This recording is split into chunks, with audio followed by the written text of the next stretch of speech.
Барлықтарыңызға сәлем, арнама қош келдіңіздер. Сіздермен құймақтың көмегімен осындай әп-әдемі столыңыздың сәнін келтіретін, келер қонақтарыңыздың көзін жайнататын тіске басыр дайындайтын боламыз. Ол үшін ең алдымен ыдысымызға жылы сүтімізді құямыз, үстінен қайнап суытып алған кипятогымызды құямыз, және де өлшеніп алған сұйық майды құйып, бір жұмыртқа және де ас содасын немесе разрыхлитель салып, шым-шым тұз салып, барлығын венчиктің көмегімен жақсылап араластырып алатын боламыз.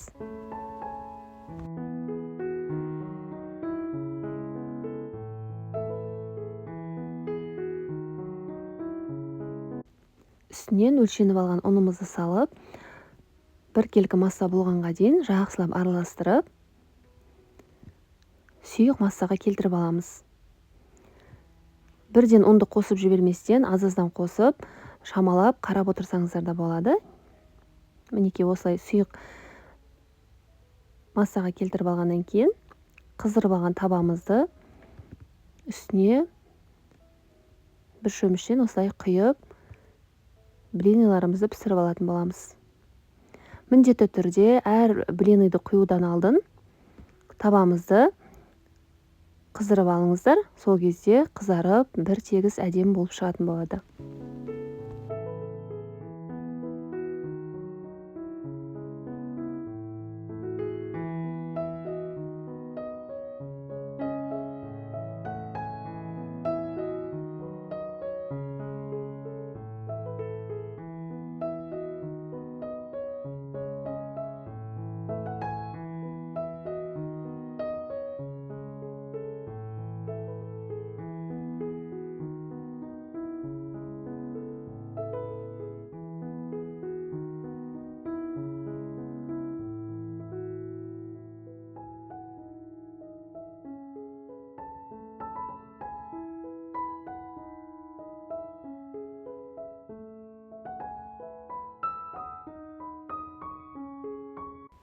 Мінекей барлығын осылай дайындап пісіріп алғаннан кейін кішкене суытып аламыз. Суыған блиниларымызды пышақтың көмегімен теңдетіп ортасынан екіге бөліп алатын боламыз.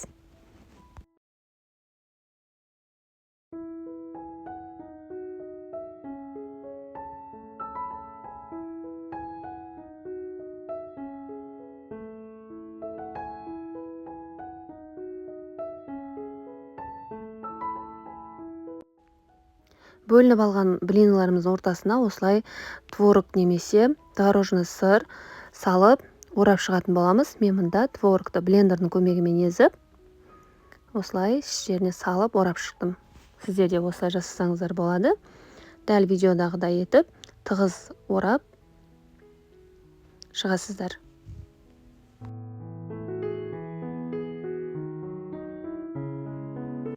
Блиниларымыз жақсы өз формасын ұстап тұру үшін осындай шпажка керек болады.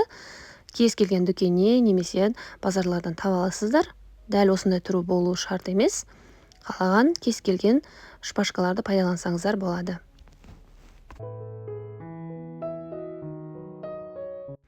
Қалған блиниларымызды да дәл осылай видеода көрсетілгендей етіп, барлығын орап, дайындап шығасыздар.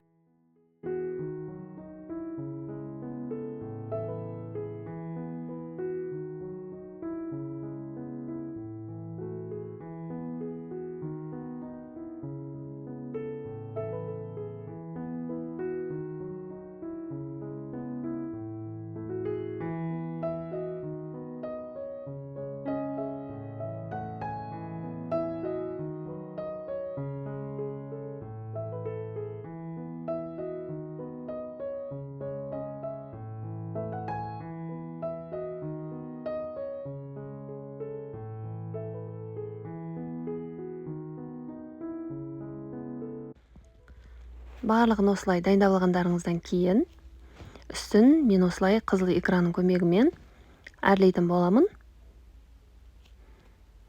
Сіздер өздеріңіздің қалауларыңызға қарай қызыл, қара экран немесе басқа да заттармен әрлесеңіздер болады.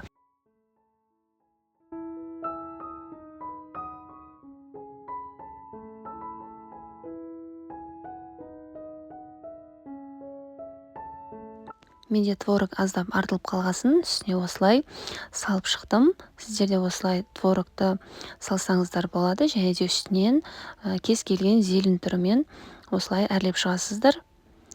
Көрініс әдемі болу үшін. Мінекей біздің тіске басарлар дайын болды. Столдарыңыздың сәнін ерекше ашып тұрады. Сіздер де міндетті түрде осы рецептпен, осы әдіспен жасап қараңыздар. Жасағандарыңыз болса, комментарийда өз пікірлеріңізді қалдыруды ұмытпаңыздар.